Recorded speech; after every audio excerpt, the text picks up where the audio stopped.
All right, Shalom. First, I want to give all praises, honor, and glory to Yahweh Ba'ashem Yahushai, Ba'ashem L'chakwadash, that will honor to the apostles of Great Millstone, and peace and blessings to the elect. Hey man, through the Spirit, I came across this article, and at this point, man, you don't even get mad anymore, when you see something like this, because we're in Babylon, you know. It's like it's expected, to see this kind of madness, you know. And what period sex is perfectly normal. Meet the photographer challenging the stigma. Perfectly normal. Wow. You know. But here it is. You'll find out that the scriptures don't say that that's perfectly normal. Okay. And it goes to show you how time and again there's just things coming out that are directly against the scriptures. Like if America had a book, all right, it'd be the exact opposite of the Bible. Okay. So I'm going to read just a little bit. I get a couple precepts. So it says, Los Angeles-based photographer Nolwenn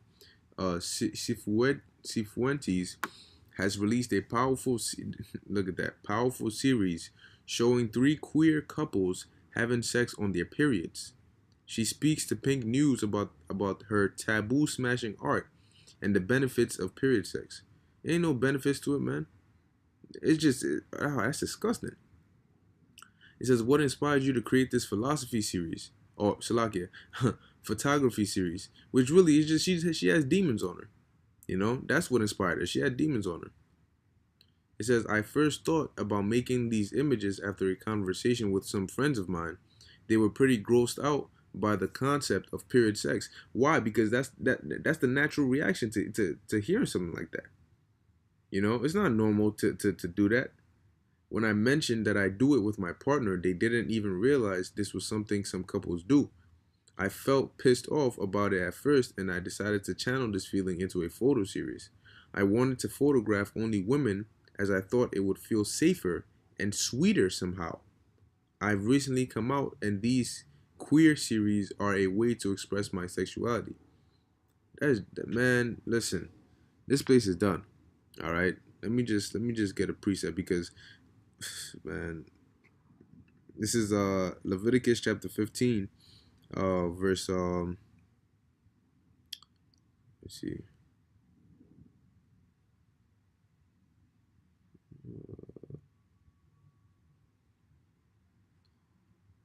Lucky, I'm just looking for it right now. Yeah, 15 verse 19. All right, referring on to the woman.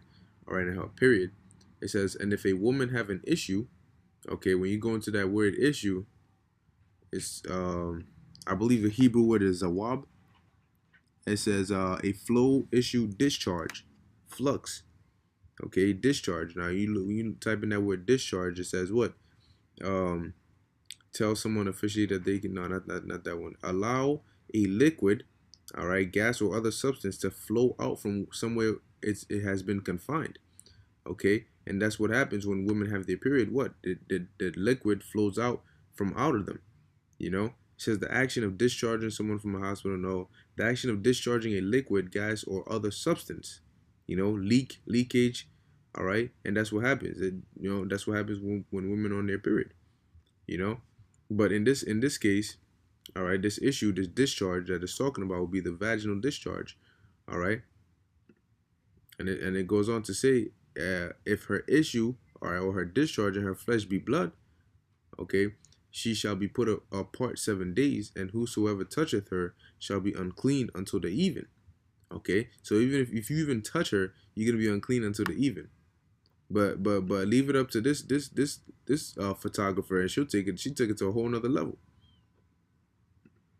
It says, and everything she lieth upon in her separation shall be unclean, and everything also that she sitteth upon shall be unclean. All right, and whosoever toucheth her bed shall wash his clothes and bathe himself in water and be unclean until the even. And whosoever toucheth anything that she sat upon shall wash his clothes and bathe himself in water and be unclean until the even. All right, and this is all in the law, but going to show you the mercy of the Heavenly Father, because you might be on a bus or on a train or somewhere, and you might sit down, where a woman who was on her period might have sat down, and you probably didn't know that, and you don't even know that, and that's showing you the mercy of the Lord. So it says, if it be on her bed or on anything. So basically, you know, you deal with it to the best of your ability. You know, you control it as best as you can. You know, it doesn't mean if you live with your woman, it doesn't mean you kick her out the house and you just like completely just like if it's just the both of you, you know, she got nowhere else and you just gonna kick out into the wilderness or somewhere, you know. Nah, man, you just you know you deal accordingly. You know, now of course it's common sense not to have sexual intercourse while she's on her period, because number one, that's not even that's nasty. All right. So it says, and if it be on her bed or on anything whereon she sitteth, when she toucheth it, it shall be unclean until the even.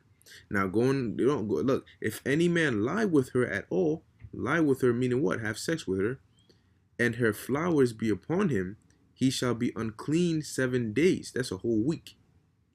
And all the bed whereon he lieth shall be unclean. Okay? So if you having sex with a woman that's on her period, you're gonna be unclean, man. But no. This photographer says no. It's perfectly fine. Look at this. Why do you think in 2018 there is still such a stigma against periods? I really don't understand it, but look, we're going backwards in many ways in the US, with birth control becoming harder to access and women's reproductive rights being decided by right-wing cis men. Periods have always been a shameful thing since I was little. I didn't, rightfully so. I didn't get that from my mother, who was very open and talked to us about sex and periods from before I could even remember. Look at this. Which this is against the scriptures, man. This is against the scriptures, man. Look at her hands. Oh man, that's disgusting, man.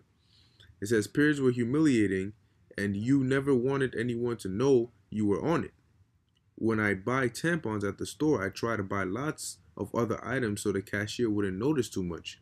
I'm not sure why. Why is it some big secret that we all get it every month? My grandmother growing up had to go deep into the woods to bury the cloth she used to contain her menstruation. Why? Because what? It was unclean. We've been through so many generations of shame involving our periods, and not many of us have stopped to question why. Man, but what do you expect living in Babylon? You know, this is Romans chapter 1, verse 26. It says, for this cause the Most High gave them up unto vile affections, for even their women did change the natural use into that which is against nature. And if you notice, what did she say? She said that, um, where is it? She said, I wanted to photograph only women as I thought it would feel safer and sweeter somehow.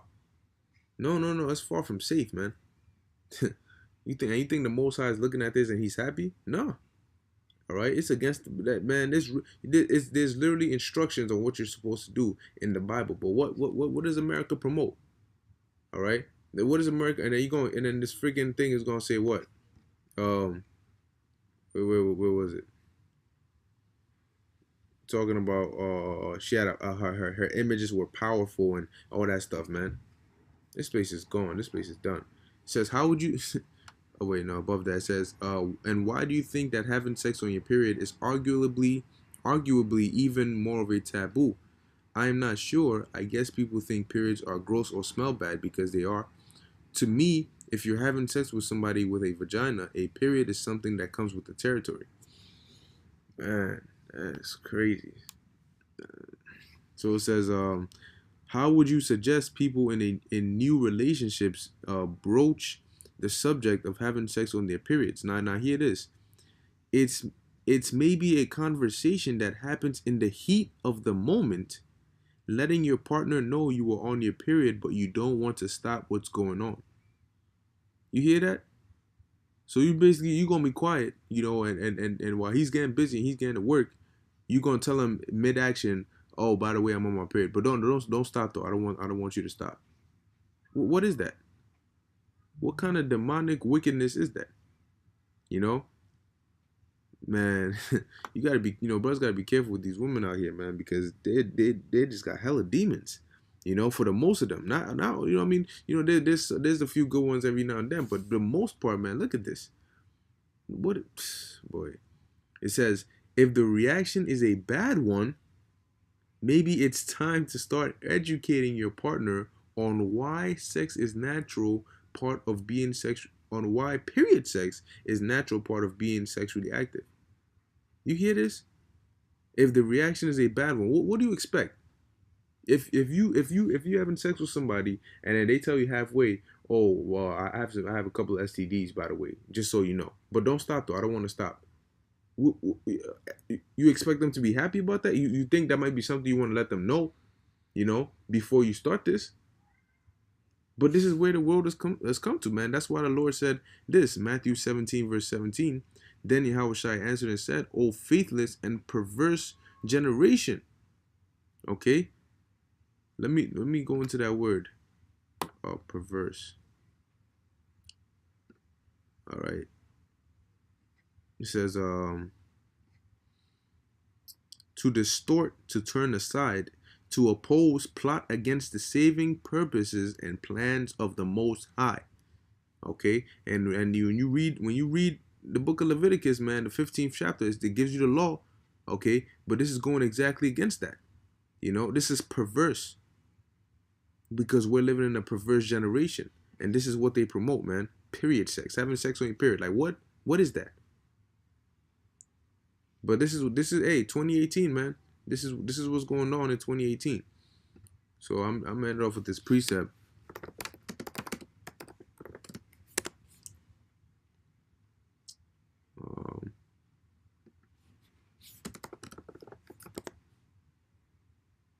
Matthew 24, verse 22.